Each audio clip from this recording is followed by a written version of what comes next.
Silakan Ustaz. Allahumma salli ala Sayyidina Muhammad wa ala ali Sayyidina Muhammad. Assalamualaikum warahmatullahi wabarakatuh. Alhamdulillahi rabbil alamin. Wassalatu wassalamu ala sayyidil mursalin. Wa ala alihi wa sahbihi ajma'in. Rabbi syarah li sadri wa yassir li amri.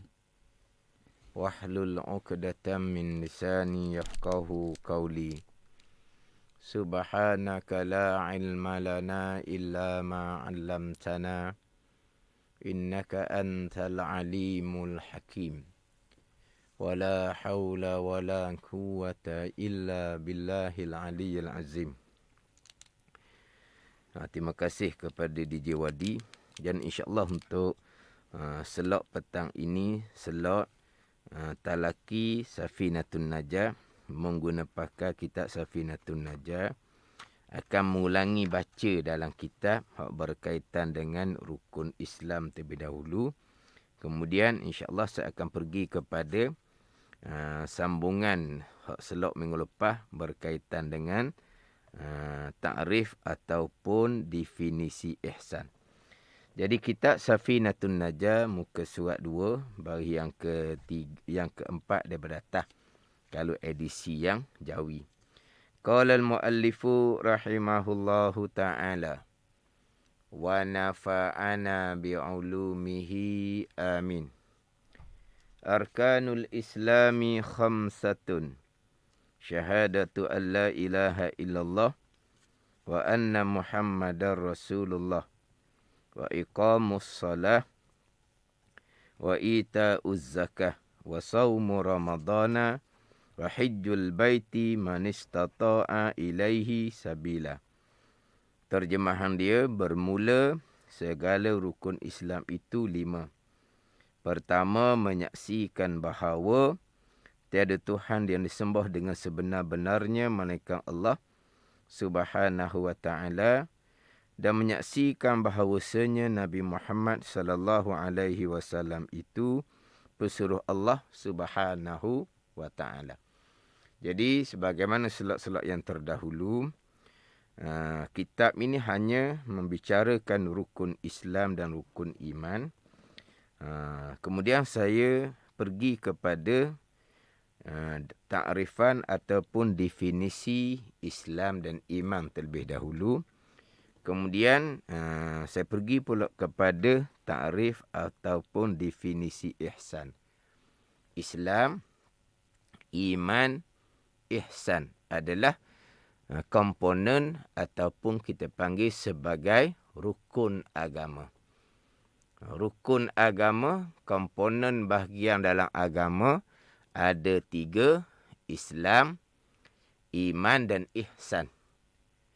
Kemudian Islam, iman dan ihsan ni dia ada dia punya definisi dia. Ini di antara ilmu-ilmu yang asas yang wajib atas kita mengetahui supaya kita boleh memelihara Islam kita, memelihara iman kita dan memelihara akan ihsan kita. Kalau kita memahami ta'rifan Islam, iman dan ihsan, definisi dia, kita memahamilah yang sebalik daripada Islam, iaitu murtad wal'azubillah, yang sebalik daripada iman, iaitu kufur di sisi Allah Subhanahu wa ta'ala, yang sebalik daripada ihsan dengan bahawa seseorang tidak melakukan kebaikan dengan bahawa seseorang derhaka kepada Allah Subhanahu wa ta'ala. Jadi Islam yang terdahulunya adalah terima zahir akan sekalian perkara agama yang dibawa datang oleh Nabi sallallahu alaihi wasallam. Terima secara zahir. Iman, percaya hati akan sekalian perkara yang dibawa datang oleh Nabi sallallahu alaihi wasallam. Ihsannya adalah laksanakan, tunaikan perintah yang dibawa oleh Nabi sallallahu alaihi wasallam, tinggalkan larangan yang dibawa oleh Nabi sallallahu alaihi wasallam. Jadi perintah Allah sebagai contohlah perintah sembahyang. Tapi agama yang Nabi bawa bukan sembahyang sahaja. Agama yang Nabi bawa merangkumi ibadah, muamalah, munakahat, janayat. Itu hak zahir. Perkara agama yang Nabi bawa termasuk pegangan. Perkara gaib itu pun perkara agama yang dibawa datang oleh Nabi SAW. Saya nak datangkan contoh kewajipan sembahyang yang dibawa datang oleh Nabi SAW. Kita sebagai orang Islam kena terima kewajipan sembahyang. Terima secara zahir. Bersembahyang ataupun tidak bersembahyang itu pergi kepada ihsan. Islam terima kewajipan sembahyang. Sebaliknya, orang yang engkar ataupun tolak hukum kewajipan sembahyang. Sembahyang tak wajib contohnya. Maka batal Islam dia. Sebab dia tidak terima perkara agama yang dibawa, ditolak, diengkar. Terima dengan bahawa sembahyang wajib. Engkar dengan bahawa sembahyang tak wajib contohnya. Contoh salat-salat terdahulu, hak larangan. Contoh larangan adalah zina. Sebagai orang Islam kena terima bahawa zina tu diharamkan oleh Allah Subhanahu wa taala. Tiba-tiba dia berzina, itu bab ihsan. Sekarang sebagai orang Islam kena terima zina syarak menyatakan haram. Maka kita pun terima haram. Jangan engkar, jangan tolak. Tak haram zina. Suka sama suka. Bukan rogo. Rogo menasabah lah haram sebab dipaksa. Zina suka sama suka. Kenapa nak haramnya? Maka dia tolak, dia engkar akan perkara agama yang datang oleh Nabi. Pengharaman zina. Yang haram ijma' ulama'. Yang diketahui oleh semua orang. Orang kafir pun tahu bahawa agama Islam mengharamkan orang Islam daripada berzina. Orang kafir pun tahu. Tiba-tiba dia tolak engkar akan hukum haram zina. Batal Islam dia. Murtad dia. Wa'iyazzabillah. Adapun dia terima kewajipan sembahyang. Ni contoh. Dia terima haramnya zina. Dia tak petikai. Sampai masa dia tak sembahyang. Tak ada bahagian ihsan. Dia orang Islam yang derhaka kepada Allah Subhanahu wa taala. Sebab ihsannya tunaikan kewajipan, tinggalkan larangan, mengabdikan diri akan Allah. Dia terima bahawa berzina tu memanglah haram, salah. Agama larang sangat-sangat. Tiba-tiba dia berzina. Maka dia orang Islam yang derhaka kepada Allah Subhanahu wa taala. Tapi dia tetap orang Islam. Walaupun dia tak semayang, walaupun dia berzina sekalipun, selagi dia tidak engkar, tidak tolak hukum agama Allah Subhanahu wa taala. Ini saya pergi pada Islam dan ihsan. Iman, hati terima. Kalau Islamnya zahir terima. Hati tak terima semayang. Contoh dia dengan Allah Ta'ala. Semayang, tak ada faedah. Ni tak ada mulut ni hati dia. Dia tak semayang satu dah. Dikira semayang ni benda yang lapuk, benda yang tak ada faedah. Sebab tengok orang semayang pun time susah juga hidup dia. Time sakit berat juga semayang tak tinggal. Jadi semayang ni tak ada faedah, tak ada guna. Takut timbul pula semayang ni jadi majar. Dulu masa tak semayang, nega maju. Lepas semayang kemudian nega jatuh. Hati dia pun mari, semayang ni tak ada guna, semayang ni jadi majar je, jadi sial. Dia hati dia ni. Dia tolak akan hukum sembahyang di hati. Zahir dia tak bunyi apa. Zahir dia orang Islam atas hukum dunia. Tapi di sisi Allah dihukum tidak beriman, kafir di sisi Allah, kekal neraka selama-lamanya. Sebab apa? Sebab hati dia tak terima akan kewajipan sembahyang. Ini contoh ni. Samalah dengan kewajipan-kewajipan yang lain. Hati tak terima. bab muamalah, munakahat, janayah, hati tak terima. Bab hukum hudud ke, kisah ke, hati dia memberontak lalu dah. Tak terima ni hukum apa ni? Hudud kisah ni hukum lapuk, hukum tak pakai, hukum. Ni hukum Al-Quranul Karim, hukum Allah. Tapi hati dia tak terima, ngamuk hati dia tolak, tapi mulut dia tak ada bunyi sepatah pun. Dia orang Islam pada zahir, tapi di sisi Allah dia orang yang tidak beriman, orang yang kafir di sisi Allah. Tapi beriman masing-masing dengan Allah Subhanahu wa taala. Jadi kita balik kepada Islam tadi, terima. Ihsan pelaksanaan dengan bahawa kerjakan perintah, tinggalkan larangan. Tiba-tiba dia terima akan perintah agama, kewajipan, ya. Dia terima perkara ni, larangan agama, haram, ya. Tapi kewajipan, dia tak tunaikan. Larangan, dia tidak tinggalkan, masih lagi dihukumkan sebagai orang Islam. Tapi orang Islam yang tidak ada ihsan, yang derhaka kepada Allah Subhanahu wa taala. Ni sidang pendengar kena ambil faham molek sini. Antara Islam terima, ihsan laksana. Ini pendek ceritalah. Islam terima zahir akan sekalian perkara agama. Ihsan, pengabdian diri kepada Allah. Kita sebagai hamba, kita mengabdikan diri akan Allah dengan bahawa kita mengerjakan suruhan dan kita meninggalkan larangan. Ini panjang. Tapi kita pendeknya, Islam terima, ihsan laksana. Dia terima sekian perkara agama. Dia, tapi tidak laksana. Kalau kita cakap kapung lah. Maksudnya tepat ke tak tepat, tak tahulah. Dia ni cukup 4 tapang. Mana Wadi? Apa ni cukup 4 tapang? Cukup 4 tapang ni makna hak Tuhan larang tu dibuat belaka. Mana hak Tuhan larang tu buat belaka. Berzina ke, berjudi ke, minum arak ke. Hak Tuhan suruh tu dok lah. Semayang pun tidak, puasa pun tidak, zakat tak pernah peduli. Ada orang pun cakap dia ni berat. Cukup 4 tapang dianya. Cukup 4 tapang ni mana apa? Kejahatan dia segala segi.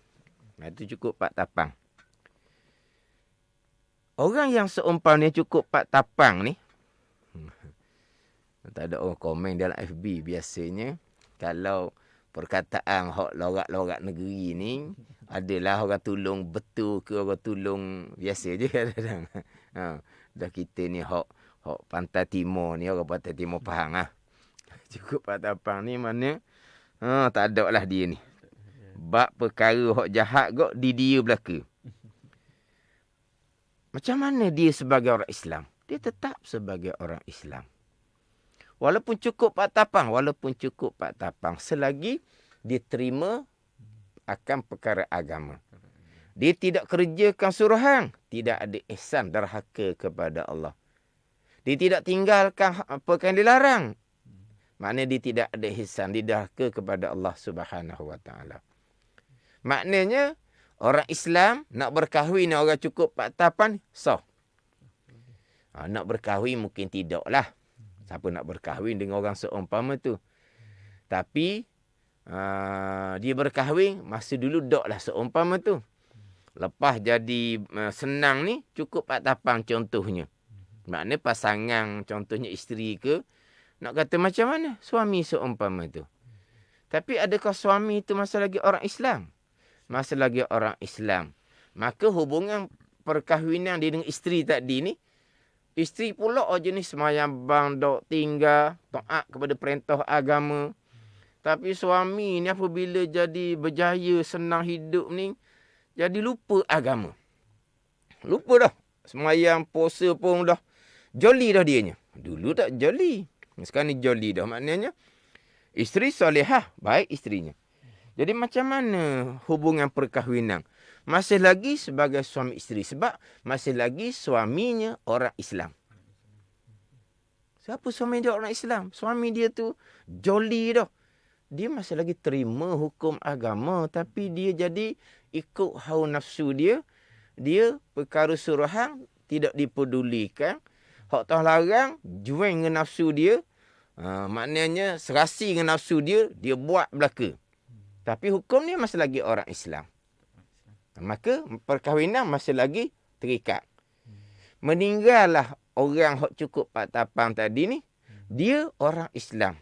Jenazahnya dimandikan macam biasa, dikapankan, disembahyangkan dan dikebumikan di perkuburan orang Islam. Islam lagi ke dia? Hak seumpama tu cukup 4 tapang. Islam. Kena faham, Islam ni dia terima. Dia masih lagi terima. Tapi dia tidak ada ihsan. Dia tidak mengabdikan diri akan Allah Subhanahu Wa Taala. Ni cak nak beza antara Islam terima, ihsan laksana. Dengan bahawa orang yang selagi terima, walaupun dia tidak laksana, dia masih dihukumkan sebagai orang Islam. Tapi yang kita kena amatinya beriman. Tapi iman ni masing-masing dengan Allah Subhanahu Wa Taala. Saya hanya cerita bab Islam tadi hak zahir. Dia apabila ketaatan kita tidak laksanakan, sebaliknya larangan semua kita langgar, akan melemahkan iman. Ni akan melemahkan iman. Bila iman lemah ataupun iman nipis, iman lemah, iman nipis, iman kurang gitulah. Iman lemah ni lemah. Boleh guling bila-bila masa. Iman nipis boleh tembuh bila-bila masa.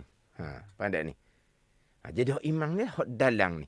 Hak luar Islam ni, comel lagi, tak bunyi cakap pelik-pelik. Tapi hak dalam macam mana? Ni hak dibimbangi. Kalau katalah imannya masih lagi kekal. Tapi imannya iman yang lemah, iman yang nipis. Dibimbangi pula pada masa nak mati. Sebab pada masa nak mati, syaitan dak goda dah kepada kamu jangan semayang. Kamu jangan puasa, dak dah situ. Kamu teruskan minum arak. Kamu teruskan berjudi. Kamu teruskan berzina. Tak ada dah syaitan dak cara dak tu. Masa tu syaitan akan goda bab iman bab akidah. Tika tu. Tapi kalau iman tu iman yang lemah, iman yang nipis, dibimbangi, tercabut iman, di khatimah, di kesudahan, mati kufur, wali'azbillah, kekal neraka selama-lamanya, walaupun pada zahirnya masih lagi sebagai orang Islam. Jadi kita bab ihsan ni, dia berkait rapat dengan kekuatan iman. Bab Islam, mulut jangan cakap pelik-pelik, perbuatan jangan melakukan perbuatan yang menyebabkan batal Islam, maka dia kekal sebagai orang Islam. Tapi ihsan ni peranan besar kepada iman. Sebab ketaatan akan menguatkan iman, kemaksiatan akan melemahkan iman, akan menipiskan iman. Jadi hubung kait antara iman dengan ihsan. Tapi sekarang ni nak fokus kepada Islam dengan ihsan. Islam terima, ihsan laksana. Tidak laksana, tidak semestinya orang tadi tidak terima. Ini saya sebut dah berulang kali. Slot yang terdahulu pun saya sudah ulang. Orang yang tidak laksana hukum agama Allah, berarti dia tidak terima hukum agama Allah. Salah sangat-sangat buat tafsiran seumpama tu. Salah sangat-sangat. Sebab orang yang tidak terima, orang yang engkar hukum agama Allah ni kafir. Jadi apabila ditafsirkan orang yang tidak laksana, berarti orang tu engkar, tolak hukum agama Allah, hak tu akan terundur kepada mazhab Khawarij. Ini bukan ahli sunnah wal jamaah. Dia salah tafsiran. Sebab Khawarij ni, Islam adalah qaulun wa amalun. Orang Islam beriman ni, dia kena terima hukum agama serta dia laksanakan. Kalau dia terima tapi tak laksana, tak semayang, Islam batal, iman batal. Kalau dia tak puasa, Islam batal, iman batal. Dia berjudi, Islam batal, iman batal. Ini khawarij, bukan ahli sunnah. Ada ni. Dia minum arak berzina, Islam batal, iman batal. Ini khawarij, bukan ahli sunnah. Tak ahli sunnah tak. Dia tak semayang, dia tak puasa, dia berjudi, dia minum arak, dia berzina, tetap dia dihukumkan sebagai orang Islam yang beriman. Ini kita di sisi ahli sunnah wal jamaah. Selagi zahir dia terima, maka dia orang Islam. Selagi hati dia terima, dia sebagai orang beriman. Tapi khawarij tak. Bila tidak laksana sahaja, maka murtad dia batal Islam dan batal iman. Jadi kalaulah, ni saya biasa dengar sangat ni. Percakapan-percakapan yang salah ni. Dah kalau tidak laksana hukum Allah, dia tak terima lah. Kalau dia terima, dia akan laksana. Ni salah sangat-sangat tafsiran yang seumpama tu. Kita balik pada contoh tadi. Dia tak semayang. Berarti dia tak terima kewajipan semayang. Dia terima. Dia tak puasa. Adakah berarti dia tolak hukum kewajipan puasa? Tidak. Tidak semestinya. Orang yang berjudi, adakah semestinya ditolak hukum judi itu haram? Tidak semestinya.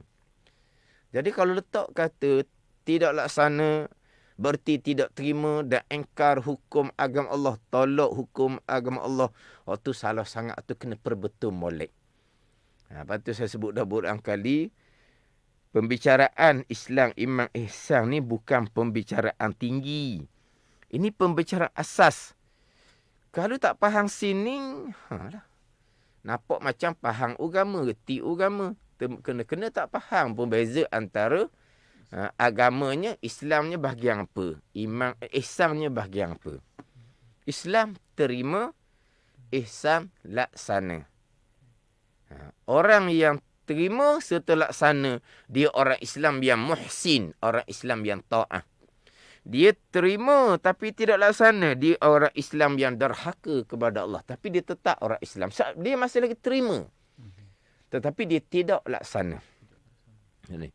Hukum agama Allah dalam diri, hukum agama Allah dalam keluarga, hukum agama Allah dalam masyarakat, hukum agama Allah dalam negara. Tidak dilaksanakan hukum agama Allah dalam negara, tidak ada ihsan. Adakah berarti dia engkar tolak hukum agama Allah? Adakah orang yang tidak laksana hukum hudud contohnya? Adakah orang yang tidak laksana hukum qisas contohnya? Berarti dia engkar, ditolak hukum hudud dan qisas? Tidak. Sebab kalau engkar, tolak hukum agama Allah, hukum hudud qisas ni, batal agama, batal Islam. Hal tu kena bergaluh molek. Hukum agama Allahnya comel, terbaik. Hukum hudud comel, terbaik. Hukum Al-Quran, hukum kisah comel, terbaik. Hukum Al-Quran.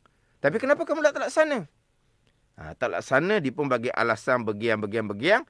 Kalau alasan tu betul dengan syarak, maka dia tidak berdosa. Tapi kalau alasan tu nafsu semata-mata, maka dia orang yang fasik lagi zalim. Tapi masa lagi orang Islam. Selagi dia terima hukum agama Allah Subhanahu wa ta'ala. Dia tak laksana hukum hudud kisah, pastilah dia tolak engkar hukum hudud kisah. Jangan begitu. Sebab engkar tolak hina hukum agama sama telah pula, memanglah batal Islam. Jadi tak laksana satu perkara. Lepas kita kena berpakat molek, bekerjasama molek supaya hukum agama Allah tertegak di bumi Allah Subhanahu wa ta'ala. Itu bab pelaksanaan. Tapi cuma nak faham sininya, antara Islam terima, ihsan laksana. Kita faham dah situnya. Masalah laksana ada pergi pada ihsan. Macam mana kalau bukan setakat tidak laksana akan hukum agama Allah? Hukum agama Allah ni umum ni. Dalam bab ibadah, muamalah, munakahat, janayat, hukum agama Allah dalam diri, dalam keluarga, dalam masyarakat, dalam negara. Sebagaimana wajib kita tegakkan hukum agama Allah dalam diri, begitu juga wajib ijma' ulama'. Wajib ijma' ulama'. Sembahyang wajib ijma' ulama'. Puasa cukup syarat dia, wajib ijma' ulama'. tegakkan hukum agama Allah dalam undang-undang negara, wajib ijma' ulama. Kena faham balik situ. Menegakkan hukum agama tu wajib ijma' ulama. Itu pergi pada pelaksanaan. Jadi sekarang ni bukan hanya tidak laksana, bahkan tidak setuju kalau ada orang yang nak laksana. Macam mana pula? Dia lawan pula akan orang yang nak laksana. Macam mana pula? Salah tu salah lah. Tapi kita nak faham di sini. Orang yang tidak setuju pelaksanaan, orang yang lawan pelaksanaan, adakah berkait dengan Islam dia? Masih lagi sah ataupun terbatal? Dia tidak berkait dengan Islam. Dia berkait dengan ihsan. Dia tidak berkait dengan Islam. Selagi dia terima hukum agama Allah, dia orang Islam. Dia tak laksana, dia orang Islam yang fasik lagi zalim kalau tidak ada keuzuran syar'i. Sekarang ni bukankah tidak laksana, dia tak setuju pelaksanaan. Naik setangga lagi, dia lawan pelaksanaan. Nak pergi ke mana pula? Mana masih lagi kita bicara bab ihsan. Bab Islam, tetap dia orang Islam. Dia tak laksana hukum agama Allah, dia orang Islam. Dia tak setuju pelaksanaan, dia masih lagi orang Islam. Ni. Dia lawan akan pelaksanaan, dia masih lagi orang Islam. Islam ni tetap. Iman dia macam mana? Sampai ke peringkat dia tak setuju pelaksanaan, sampai peringkat dia lawan pelaksanaan. Iman dia macam mana? Iman dia dengan Allah Subhanahu Wa Taala. Kita tak bicara hak tu, kita bicara hak zahir sahaja. Dia masih lagi orang Islam. Tapi kalau sebab peringkat tak setuju lawan tu, hak tu bab iman masing-masing dengan Allah Subhanahu Wa Taala.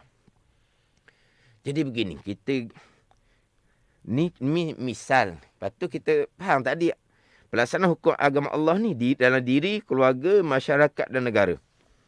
Untuk contoh begini. Ini sidang benar, lepas tu boleh fikir, boleh faham lah. Dia begini. Contohlah. Isterinya nak pakai tudung. Memang isterinya bertudung selama-lamanya. Tapi pada satu program tu, yang dianjur oleh syarikat tempat kerja, tiba-tiba suami tidak setuju isteri nak pakai tudung kepala. Contohnya. Nampak dah tu? Isterinya bertudung, suaminya pun okey.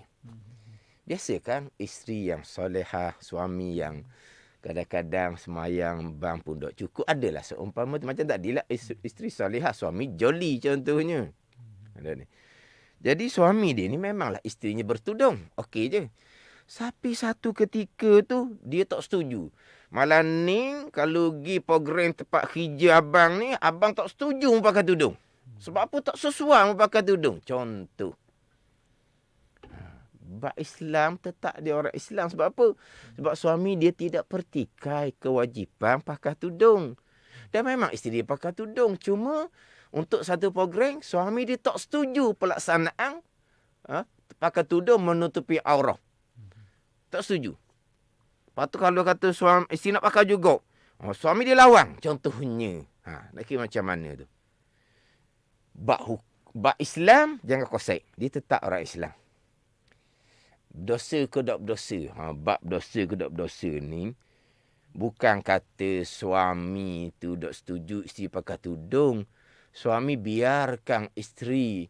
Bukan kata suami tak pakai tudung. Mana akhir isteri pun tak pakai tudung. Kalau kata suami, dia diam je. Isteri pakai tudung, okey. Tak pakai tudung pun okey.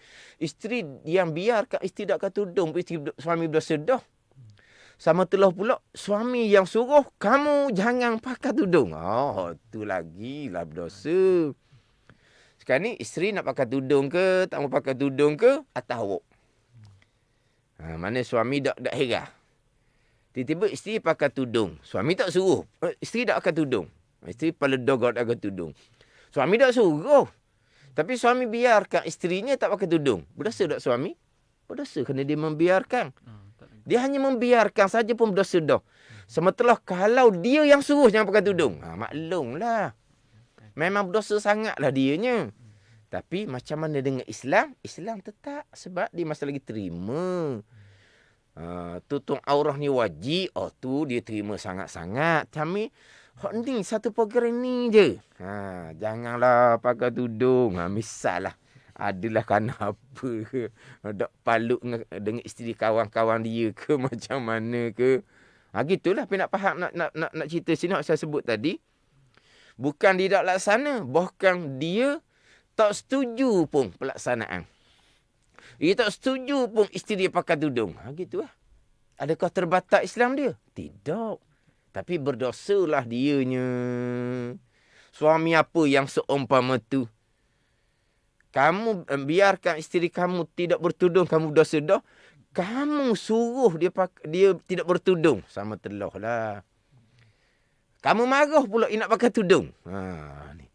Mana pun dia marah, dia tak setuju, isterinya melaksanakan perintah agama. Adakah Islamnya terbatas? Tidak. Dia masih lagi orang Islam, tapi yang derhaka kepada Allah Subhanahu Wa Taala.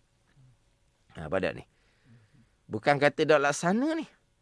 Tak setuju pelaksanaan pun masih lagi dihukumkan sebagai orang Islam.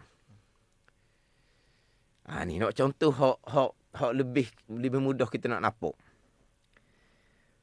Hukum poligami. Hukum poligami dalam agama. Orang tahu belaka. Dalam agama Islamnya membenarkan poligami. Orang bukan Islam, orang kafir sendiri pun tahu dalam agama Islam ni boleh berpoligami. Orang maklum belaka. Tak. Orang Islam lelaki, orang Islam perempuan, dia kena terima hukum agama Allah Subhanahu Wa Taala. Orang lelaki tak disebut. Orang perempuan. Orang perempuan, dia kena terima ini hukum agama Allah. Sedap dia orang lelaki. Kalau kenal ke dia. Sekarang ni, bukan masalah kena sebelah lelaki ke sebelah perempuan. Ini hukum Allah Subhanahu Wa Taala. Tuhan yang bijaksana. Tuhan yang maha adil. Hukum poligami ni Tuhan masuk belah orang lelaki. Tuhan buat nanya ke perempuan. Kalau begitu juga, orang lelaki sajalah sembah Allah Subhanahu Wa Taala. Orang perempuan cari Tuhan lain lah kalau begitu. Allah Tuhan yang bijaksana. Allah Tuhan yang maha adil. Samalah lelaki perempuan pun sama. Hukum Allah tu hukum yang bijaksana. Hukum yang terbaik. Hukum yang adil. Jadi, orang lelaki dan perempuan sama. Kena terima hukum poligami. Tidak bertikar. Tak boleh kata hukum poligami ni, hukum yang menzalimi perempuan. Hukum yang menganiayai perempuan. Tak boleh kata begitu. Ini hukum Al-Quranul Karim.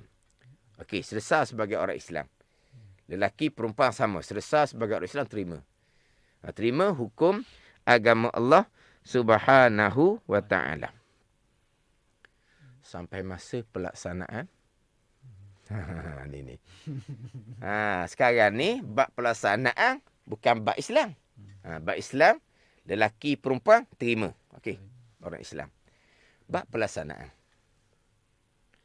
Macam mana kalau orang perempuan ni tak setuju pelaksanaan? Bukan tak setuju. Lawang. Bukan lawang, isytihar perang dunia. Nak ke mana? Suami nak apa tu? Nak berkahwin satu lagi. Syarat benar ke tak? Syarat benar kan. Lepas tu kenapa kamu tak setuju? Saya bukan tak setuju. Saya lawang. Nak kira mana? Kamu tak setuju dengan hukum agama Allah ke? Hukum agama Allah, orang Islam kena terima. Serenda. Kamu nak lawan hukum agama Allah? Siapa kami nak lawan hukum agama Allah? Kami ni hamba yang lemah. Lepas tu, saya tak setuju pelaksanaan. Pada ni. Kata kena cermat sini. Kena cermat. Orang lelaki ni dia memperalatkan. Orang perempuan dia kena jaga diri. Orang lelaki dia memperalatkan. Agama Allah membenarkan. Hukum agama Allah. Saya nak berkahwin satu lagi. Hukum agama Allah. Hukum agama Allah. Bab kemampuan kelayakan, tu dia sembunyikan tu. Dia kedepankan masa nak berlawan dengan isteri dia, hukum agama Allah. Hukum agama Allah. Jangan buat gitu. Sebab apa? Bahaya isteri kita. Baik isteri kita. Sebab kita pergi letak agama Allah. Agama Allah. Bila letak hukum agama Allah, hak perempuan ni pula hukum agama Allah tak pakai. Punah. Pada ni. Ni orang lelaki kena beringat. Jangan kita yang kena jaga agama isteri-isteri kita. Jangan kita yang menyebabkan isteri kita jadi rosak agama. Jadi kalau suami seorang isteri kena jaga agama. Ni hukum agama. Hukum agama dah. Tahu dah tu hukum agama Allah. Dan kenapa kamu tak setuju? Kamu tu tidak berkelayakan. Kamu tu tidak berkemampuan. Bukan tak setuju hukum agama Allah. Bukan tak setuju pelaksanaan hukum agama Allah. Tapi kamu nak laksana macam mana? Kamu seorang pun tak mampu. Ni pelaksanaan yang ada isu. Hukum tetap dah. Hukum agama Allah. Pelaksanaan kamu ada isu. Kamu tak layak. Kamu tidak berkemampuan. Faham tak ni? Jadi walaupun suami ni bubuh hukum tu di depan. Isteri kena letak kemampuan kamu, kelayakan kamu untuk melaksanakan hukum. Faham tak ni? Tiba-tiba suami memang berkelayakan. Suami memang berkemampuan. Isteri memang ada kekurangan. Contohnya. Dah ke mana lagi? Tak mesti setuju pelaksanaan. Hukum tak boleh kosek. Faham tak ni? Sebagai orang Islam, kena faham molek. Hukum tak boleh kosek. Kalau kata pelaksanaan, suami sudah cukup syarat kemampuan pun semua. Isteri memang ada kekurangan. Yang mana terkadang si isteri ni menyedari kekurangan diri. Si isteri pun, okeylah, beri kebenaran. Mari pula ni, tukar kipas ni pula. Mari mari adik-beradik, bodoh mu. Tengok. Ni mari tukar hasut ni pula. Api-api kan mak adik-beradik ni api apa ni? Nak lawan pelaksanaan poligami yang suami cukup syarat. Memang berkemampuan. Yang isteri pun sudah menyadari kekurangan diri dan isteri pun membenarkan. Jadi yang ibu, yang adik-beradik ni pula yang nak api-apikan supaya lawan akan pelaksanaan. Nak kira mana pula situ. Tapi bukan cerita bab Islam ni. Cerita bab ihsan. Baru kita bicara. Maknanya, bab pelaksanaan ni bukan kata tak laksana. Tak setuju. Lawang sekalipun, kita kena bicara bab boleh ke tak boleh seumpama tu. Dosa ke tak kamu buat gitu. Jangan konsep bab Islam. Kamu ni orang Islam apa gitu? Dia orang Islam, dia terima dah hukum agama. Kita kena kira, kamu buat gitu tu, dosa ke tak tu kamu tu? Kita kira bab dosa. Sebab dosa pahala ni bicara ihsan. Islam ke tidak, itu bicara bab Islam. Ihsan ni bicara bab dosa pahala. Kamu tak setuju pelaksanaan, kamu lawan pelaksanaan, boleh tak gitu tu, dosa ke tak? Pada ni. Ni kita boleh faham lah.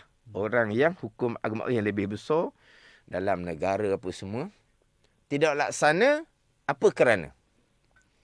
Kalau kerana tu syarat terima, maka tak berdosa. Kalau kerana tu syarat tak terima, maka fasik dan zalim. Kalau syarat tak terima.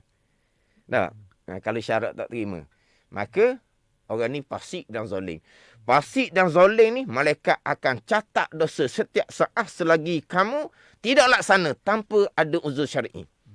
Dan dosa ni akan melemahkan iman kamu. Ingat baik. Tiba-tiba bukan kata tak laksana. Sampai masa kita buat pengundian. Siapa yang bersetuju, siapa yang tak bersetuju. Angkat tangan. Tiba-tiba dia angkat tangan tak setuju. Kenapa kamu tak setuju? Kerana tak cukup prasyarat. Faham molek? Kenapa dia ikut prasyarat? Macam tadi. Kenapa isteri tak setuju pelaksanaan poligami? Sebab suami tak cukup prasyarat begini. Boleh faham? Pada ni. Kenapa tak setuju? Suami kamu berkemampuan. Suami kamu berkelayakan. Kamu banyak kekurangan. Tak setuju kamu tu salah sebelah kamu. Baru cerita pula salah kamu. Sekarang kalau tak setuju pelaksanaan. Kenapa? Kerana begini, prasyarat tak cukup. Begini. Tu maknanya boleh bahas lagi. Ni bahas bab dosa ke tidak. Orang yang tidak laksana, tidak setuju pelaksanaan hukum Allah Subhanahu Wa Taala. Jangan mudah-mudah. Taing mengundi setuju tak setuju akan melaksanakan hukum agama Allah. Kalau kamu tak setuju akad tangan, kamu kalau mati akan dikebumikan di jirat Cina contohnya. Orang ni orang tak faham agama. Tak faham agama. Sebab dia orang Islam. Setuju tak setuju, laksana ke tidak, ihsan. Setuju tak setuju, kita bahas kenapa kamu tak setuju. Pun masih lagi bicara bab ihsan, dosa dan pahala. Tapi kita sebagai orang Islam, kita wajib memperjuangkan moga-moga hukum agama Allah tertegak di bumi Allah Subhanahu wa taala. Jangan jadikan nafsu kepentingan duniawi kita yang menyebabkan kita ni tidak memperjuangkan moga-moga hukum agama Allah terlaksana di muka bumi Allah Subhanahu wa taala. Sebab kita nak jadi orang agama yang sempurna, lengkap Islam, lengkap iman, lengkap ihsan, pelaksanaan dan juga perjuangan. Moga-moga hukum agama Allah terlaksana dalam diri kita, keluarga kita, masyarakat dan dalam negara kita. Ini bicara bab Islam dan bicara bab ihsan. InsyaAllah di slot akan datang, saya akan mengulangi kembali untuk memantapkan pemahaman kita semua. Wallahu a'lam. Baik, terima kasih kepada Al-Fadil Ustaz Wan Junaidi di atas kupasannya ataupun di atas kita punya talaki pada hari ini. Dan bagi untuk kita tutup majlis kita pada petang ini, lebih baik saya serahkan lagi sekali kepada Ustaz untuk membacakan doa. Dipersilakan Ustaz. Bismillahirrahmanirrahim. Alhamdulillahirabbil alamin. Wassalatu wassalamu ala sayyidil mursalin wa ala alihi wa sahbihi ajma'in. Allahumma aftah alaina futuhal arifin. Allahumma allimna ilma akdamin. Wa fahimna famas sabiqin. Warzuqna ruqat talibin. Allahumma zidna ilma wa alhiqna bis salihin. Wa sallallahu ala sayyidina Muhammadin wa ala alihi wa sahbihi wa sallam. Walhamdulillahi rabbil alamin. Wassalamualaikum warahmatullahi wabarakatuh.